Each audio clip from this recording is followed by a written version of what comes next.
directeur général de l'OFOR. L'OFOR, c'est l'Office des forages. Quand est-ce que les populations de Taten pourront disposer de l'eau assaisonnée? Dans les plus brefs délais, probablement avant la Corité, on aurait souhaité qu'ils puissent avoir de l'eau bien avant tout ça. Je pense que la chose la plus importante, c'est de voir qu'on a pris le problème de Taten à bras le corps et que nous sommes en train de travailler dessus pour le résoudre. C'est un investissement qui, au bas mot, va coûter 60 millions de francs CFA, mais c'est notre travail. C'est la mission que nous a assignée son Excellence le Président Macky Sall. Partout au Sénégal où il y a des populations, nous devons trouver les moyens pour leur donner de l'eau. La criticité du point de Taten, c'est qu'ils sont derrière les grands réservoirs que vous avez à côté et qui donnent de l'eau jusqu'à Bassoul. Et Taten et Bassoul, c'est à peu près, je sais pas, près d'une centaine de kilomètres, 200 kilomètres, alors que Taten, ils sont à une centaine de mètres, ils n'ont pas d'eau. Et ça, c'est dû à la configuration du terrain. Il y a une surélévation de Taten, mais notre travail, encore une fois, c'est d'arriver à trouver des solutions. Et avant la Corité, en principe, on devrait trouver de régler définitivement ce problème d'accès à l'eau, mais surtout arriver également à le sécuriser. Qu'est-ce qui sera fait exactement sur le terrain? Quels sont les ouvrages hydrauliques que vous construisez entre? Ce qui sera fait, c'est ce que vous avez vu tout à l'heure. Nous sommes en train de faire une grosse conduite qui va quitter là où nous sommes pour aller directement à provisionner Taten. Et après, on pensera éventuellement à mettre un château d'eau. Mais cette solution, elle est très bien réfléchie, elle a été très bien mûrie par l'OFOR et la société d'exploitation d'ouvrages hydrauliques qu'on appelle SICO, et qui va nous permettre de régler définitivement ce problème. Les délais d'exécution.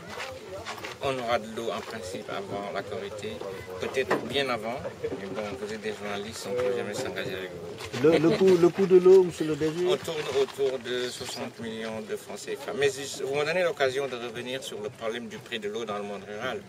On se plaint très souvent pour dire que l'eau en milieu rural est plus chère. C'est vrai, quand vous allez à Kédougou, vous avez le mètre cube d'eau qui coûte 500 francs, 600 francs CFA. Mais quand vous prenez la zone de Taten, la zone de Tasset, la zone de Bassoul, toute la zone où notre fermier est, vous avez le prix de l'eau qui est à 275 francs CFA. Mais quand vous allez dans le monde urbain, Dakar, Thiès, Kaolack, le prix moyen du mètre cube est à 450 francs CFA. Donc le prix de l'eau est bien en deçà du prix de l'eau dans les zones urbaines que dans les zones rurales.